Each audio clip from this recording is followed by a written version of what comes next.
اللهم صل على محمد وعلى آل محمد كما صليت على إبراهيم وعلى آل إبراهيم إنك حميد مجيد اللهم بارك على محمد وعلى آل محمد كما باركت على إبراهيم وعلى آل إبراهيم إنك حميد مجيد سورة المائدة உடைய 105வது வசனத்தில் மிக பாரதூரமான ஒரு எச்சரிக்கையை அல்லாஹ் எமக்கு தருகிறான்.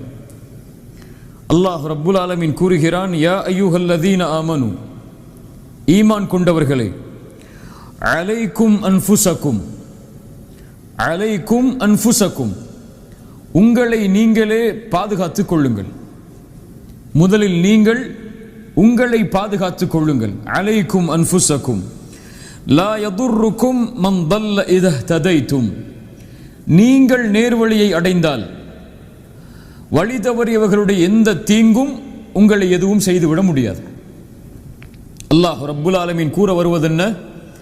நீங்கள் நேர்வழியை முதலிலே அடையுங்கள், நீங்கள் உங்களை முதலில் பாதுகாத்துக் கொள்ளுங்கள். வழி தவறியவர்களை பற்றிய கவலையோ அதனுடைய தீங்கோ உங்களை எதுவும் செய்யாது. நீங்கள் நேர்வழியில் இருந்தால் போதும், முதலில் நீங்கள் உங்களை பாதுகாத்துக் கொண்டால் போதும். இந்த ஆயத்தை எப்படி புரிந்து கொள்ளக்கூடாது? அல்லாஹ் நமக்கு மட்டும்தான் நன்மையை ஏவி தீமையை தடுக்க சொல்கிறான், பிறர் எப்படி போனாலும் பரவாயில்லை என்று விடச் சொல்கிறான் என்று புரிந்து கொள்ளக்கூடாது.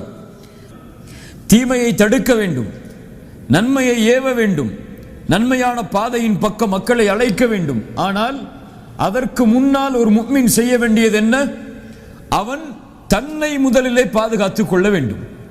யா அய்யுஹல்லதீன ஆமனு கு அன்ஃபுஸக்கும் வ அஹ்லீக்கும் நாரா, ஈமான் கொண்டவர்களே, உங்களை நீங்கள் பாதுகாருங்கள் முதலில், அதற்கு பிறகு உங்களுடைய குடும்பத்தார்களை பாதுகாருங்கள் நரக நெருப்பிலிருந்து.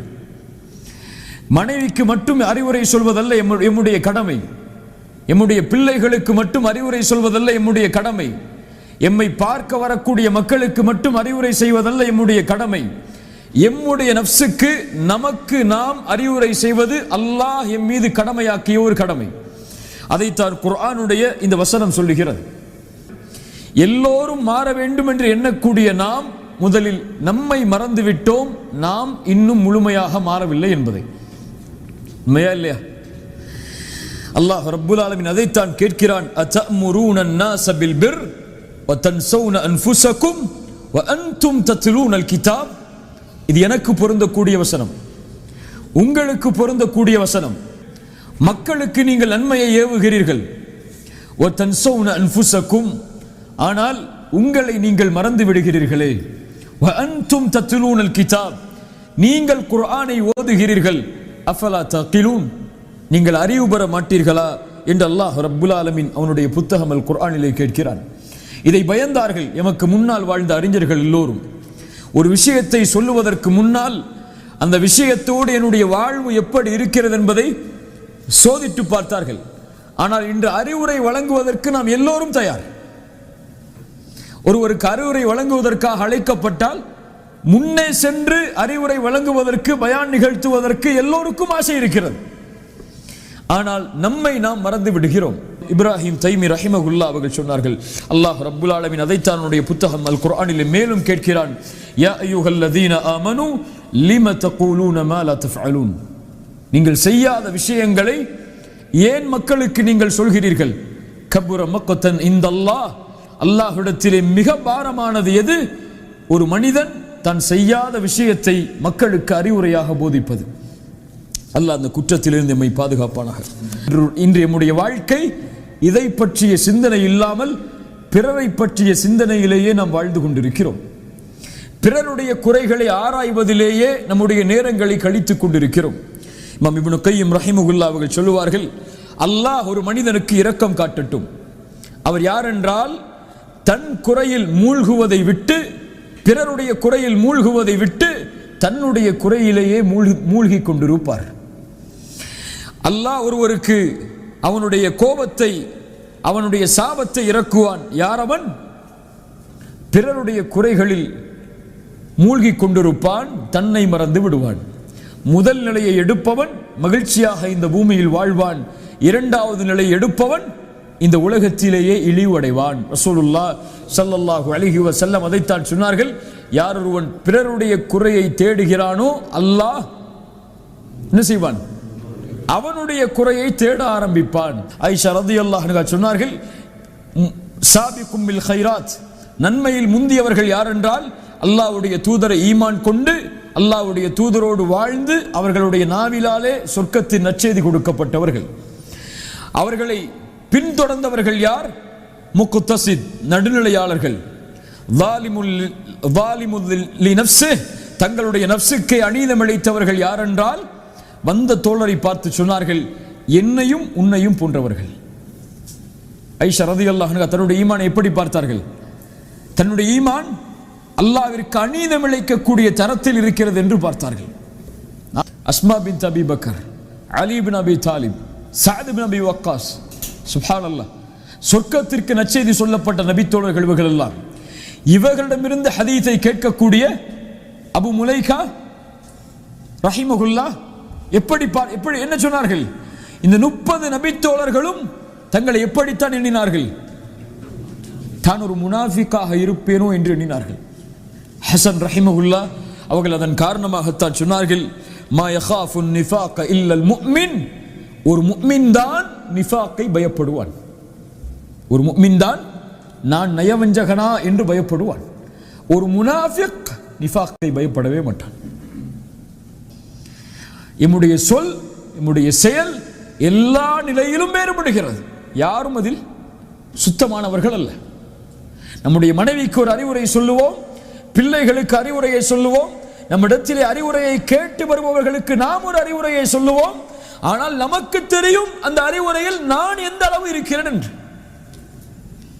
மேல்லையா குர்ஆனுடைய வகுப்புக்கு வரக்கூடிய நிகழ்வுகளை எல்லாம் மக்களுக்கு அனுப்பி அவர்கள் இந்த சென்டருக்கு வந்து குர்ஆனை ஓத வேண்டும் என்ற ஆர்வத்தை ஏற்படுத்துவோம். ஆனால் நமக்கு தெரியும் குர்ஆனில் நம்முடைய நிலைமை என்னவென்று, தொழுகையில் நம்முடைய நிலைமை என்னவென்று, திக்ரில் நம்முடைய நிலைமை என்னவென்று, அல்லாஹ்வுடைய பார்வையில் நம்முடைய நிலைமை என்னவென்று. அதை பற்றி எல்லாம் எந்த கவலையும் இல்லாமல் நாம் வாழ்ந்து கொண்டிருக்கிறோம். தெளிவான முனாஃபிக்குகளுடைய தன்மைகளை ஒப்பிட்டு பார்த்தால் இன்றைய நம்முடைய வாழ்வின் தன்மைகளை ஒப்பிட்டு பாருங்கள், அப்படியே இருக்கும். நாம் நிஃபாக்குடைய தன்மையில் வாழ்ந்து கொண்டே அல்லாஹ் பாதுகாப்பானாக நம்மை முஃமினாக நினைக்கிறோம். ஆனால் நபித்தோழர்கள் முஃமின்களாக வாழ்ந்து கொண்டே தங்களை முனாஃபிக்காக நினைத்தார்கள். அதான் நமக்கும் நபித்தோழர்களுக்கும் உள்ள வித்தியாசம். எம்முடைய கல் அல்லாஹ்விற்கு முன்னால் அழகாக இல்லை. தொழுகிறோம், நோன்பு வைக்கிறோம், ஜக்காத் கொடுக்கிறோம், தஅவா செய்கிறோம். இந்த வெளிப்படையான அமல்கள் எல்லாம் சரியாக இருக்கிறது. ஆனால் உள்ளம் இன்னும் பாவத்தை சுமந்து கொண்டே இதை செய்து கொண்டிருக்கிறது. அப்படியா இல்லையா? தொழுகிறோம், புறம் பேசுகிறோம், தொழுகிறோம், பொய் பேசுகிறோம், தொழுகிறோம், பிறர் மானத்தை பற்றி பேசுகிறோம், தொழுகிறோம், பிறர் குறைகளை வெளிப்படுத்துகிறோம். ஆனால் தொழுகிறோம். எது மேலானது? ஏன் பாவ மன்னிப்பு சிறந்தது தெரியுமா? ஒரு மனிதனுக்கு ஆடை இருக்கிறது, அந்த ஆடை அழுக்காக இருக்கிறது, அதன் மேலே நறுமணங்களை பூசுகிறான். இது எதற்கு சமம்? பாவங்களில் உள்ளவன் தஸ்பீஹ் செய்வதற்கு சமம். ஒரு மனிதனுக்கு ஆடை இருக்கிறது, அழுக்காக இருக்கிறது, அவன் நறுமணம் பூசுவதற்கு முன்னால் முதலில் அதை துவைத்து சுத்தம் செய்கிறான், அதற்கு பிறகு நறுமணம் பூசுகிறான். இது பாவங்களிலிருந்து விடுபட்டு பாவ மன்னிப்பை கேட்டு அல்லாஹ்வை நெருங்கி நன்மைகளை செய்கிறார். இவர்கள்தான் அல்லாஹ்விற்கு விருப்பமானவர்கள். இன்ன ஸலாத்த தன்ஹா அனில் ஃபஹ்ஷாஇ வல் முன்கர், தொழுகை மானக்கேடான விஷயத்தை விட்டு தடுக்கும் என்றால் அவன் சுத்தமான நிலையில் தொழுகையில் போகின்றான். கல்வை சுத்தப்படுத்திய நிலையில் அல்லாஹ்விற்கு முன்னால் நின்றால் அல்லாஹ் ரப்புல் ஆலமீன் அவனை மற்ற செயல்களிலும் சுத்தப்படுத்துவான். இந்த உள்ளத்தை கொள்ளாதவரை எம்முடைய எந்த தேவைகளை அல்லாஹ்விடத்திலே கேட்டாலும், எவ்வளவு அல்லாஹ்வை நெருங்க வேண்டும் என்று ஆசைப்பட்டாலும், எந்த பணிகளை நாம் செய்தாலும் அல்லாஹ்விடத்திலே நெருங்க முடியாது. ஹராமான நிலையில் அல்லாஹ்விடத்திலே நெருங்க வேண்டும் என்று ஆசைப்பட்டு நீங்கள் எதை செய்தாலும் அல்லாஹ் அங்கீகரிக்க மாட்டார். தஅவா செய்யுங்கள், அழைப்பு பணி செய்யுங்கள். இது அல்லாஹ்விடத்திலே பொருத்தத்தை ஏற்படுத்த வேண்டும் என்று முயற்சி செய்யுங்கள். அல்லாஹ் அதை முழுமையாக அங்கீகரிக்க மாட்டான், நீங்கள் பாவங்களை விட்டெல்லாம் விலகி அவனிடத்திலே வராதவரை. யார் ஒருவன் சுத்தமான நிலையில் அல்லாஹ்வை அணுகுகிறானோ அவன் அல்லாஹ்வை நேசிப்பவன். அவன் எதை கேட்டாலும் அல்லாஹ் கொடுத்து கொண்டே வருவான். இன்னைக்கு நமக்கு என்ன, நம்ம தொழுகிறோம், நோன்பு வைக்கிறோம், தஅவா செய்கிறோம், ஜக்காத் கொடுக்கிறோம், ஏதோ மறுமைக்கான அமல்களை சேகரித்து வச்சிருக்கோம் நினைக்கிறோமா இல்லையா? ஆனால் நாம் செய்த பல பாவ செயல்களால் இந்த நன்மைகள் எல்லாம் பங்கு வைக்கப்பட்டிருந்தது என்றால் என் நிலைமை என்ன? பங்கு வைக்கப்படுமா படாதா? தொழுகை பங்கு வைக்கப்படும். ரசூலுல்லாஹ் சொன்னார்கள், நீங்கள் தொழுகின்ற 5 வேளை தொழுகை பங்கு வைக்கப்படும், ஜகாத் பங்கு வைக்கப்படும், ஹஜ் பங்கு வைக்கப்படும், நன்மைகள் எல்லாம் பங்கு வைக்கப்படும். எப்போது? இவன் ஒரு மனிதனை பற்றி புறம் பேசியிருந்தால், ஒரு மனிதனை பற்றி பொய் பேசியிருந்தால், ஒரு மனிதனுடைய உள்ளம் நோகும்படி நடந்திருந்தால், ஒரு மனிதனை தாழ்வான பார்வையில் பார்த்திருந்தால், இந்த செயல்கள் எல்லாம் இவனுடைய நன்மைகள் அவனுக்கு பறிபோவதற்கு காரணமாக அமையும். நாளை மறுமையில் அல்லாஹ்விற்கு முன்னால் வந்து நிற்கும் போது, யா அல்லாஹ் தொழுதேனே, ஏன் நரகத்தை கொடுக்கிறாய் என்று கேட்க முடியாது. ஒரு வாலிபனிடத்தில் 9 நல்ல குணங்கள் இருக்கிறது, ஆனால் ஒரே ஒரு தீய குணம் இருந்தால் போதும், இந்த 9 நல்ல குணத்தையும் அது அழித்துவிடும். அடையாளமே தெரியப்படாத மனிதர்கள் எம்மிடத்திலே வரும் பொழுது அவர்களிடத்திலே நாம் எப்படி நடந்து கொள்கிறோம், அதுதான் அல்லாஹ்வுக்கு மிக முக்கியமானது. முஃமின் தான் நிஃபாக்கை பயப்படுவான், ஒரு முனாஃபிக் நிஃபாக்கை ஒருபோதும் பயப்பட மாட்டான். இப்போ நயவஞ்சகனா என்ற கேள்வி ஒவ்வொரு செயலிலும் ஒவ்வொரு அமலிலும் இருக்கிறோம்.